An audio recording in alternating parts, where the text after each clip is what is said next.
Heute ist ausnahmsweise Mohammed Salim Singh hier in Essen oder Nordrhein-Westfalen nur für Mahmoud Al-Zain und Bedi Al-Zain und Abu Zaid Al-Zain ausnahmsweise.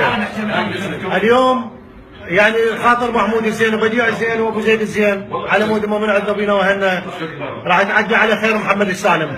بس باكر اذا انت رجال ان شاء الله نشوفك بامستردام حتى نعدي لك ليله ال40 نشوفك شلون تهني بيها. ماشي اليوم حمايتهم وانت سدير الجرب عمنا في سبيل الاخوه راح نعوفك كمان بحال سبيلك. بس مرت لك نطلع لك ان شاء الله. ماشي.